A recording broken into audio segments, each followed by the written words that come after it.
എല്ലാവർക്കും നമസ്കാരം. ഇപ്പം ഞാനൊരു വീട് പണിയുടെ പ്രധാന ഘട്ടത്തിലാണ് നിൽക്കുന്നത്, അതായത് പ്ലിന്ത് ബീമിൻ്റെ കൺസ്ട്രക്ഷൻ. നാളെ മറ്റന്നാളായിട്ട് ഇതിൻ്റെ കോൺക്രീറ്റ് നടക്കും. എന്നാൽ ഈ കോൺക്രീറ്റ് ചെയ്യുന്നതിന് മുമ്പ് നമ്മളൊരു കോൺട്രാക്ടർ എന്ന നിലയിലും നിങ്ങളൊരു വീട്ടുടമ എന്ന നിലയിലും നിർബന്ധമായി ശ്രദ്ധിക്കേണ്ട ചില കാര്യങ്ങളുണ്ട്.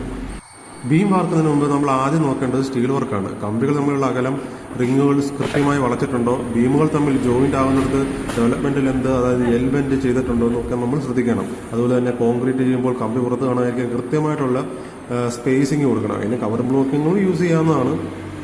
അല്ലെങ്കിൽ കോൺക്രീറ്റ് ഇടുന്ന സമയത്ത് അത് തെന്നിമാറി അതിൻ്റെ ഷേപ്പ് നഷ്ടപ്പെടുന്നതാണ്. പലരും എന്നോട് ചോദിക്കുന്ന ഒരു ക്വസ്റ്റ്യൻ ഉണ്ട്, പ്ലിന്ത് ബീമിന് എത്ര കമ്പിയാണ് ഉപയോഗിക്കുന്നത്, ഏത് എന്ന് വെച്ചാൽ 16-ൻ്റെ ആണോ 12-ൻ്റെ ആണോ, എത്ര എണ്ണം ഉപയോഗിക്കും? അതിന് ഉത്തരവില്ല. കാരണം എന്ന് വെച്ചാൽ ഓരോന്നും ഓരോ സ്ട്രക്ചറിൻ്റെ ഡിസൈൻ അനുസരിച്ചാണ് അവിടെ നമ്മൾ കമ്പി എണ്ണവും കമ്പിയുടെ തിക്നെസ്സും നമ്മൾ തീരുമാനിക്കുന്നത്. പലരും ആർക്കിടെക്ചർ പ്ലാൻ അല്ലെങ്കിൽ 2D പ്ലാൻ മാത്രം വെച്ചിട്ടാണ് ചെയ്യുന്നത്. പക്ഷേ അതൊരു ശരിയായിട്ടുള്ളൊരു കാര്യമല്ല. നമുക്ക് അതിൻ്റെ സ്ട്രക്ചറൽ ഡിസൈൻ തന്നെ ചെയ്താലേ അതിൻ്റെ ഒരു ക്വാളിറ്റി ഉണ്ടാകത്തുള്ളൂ.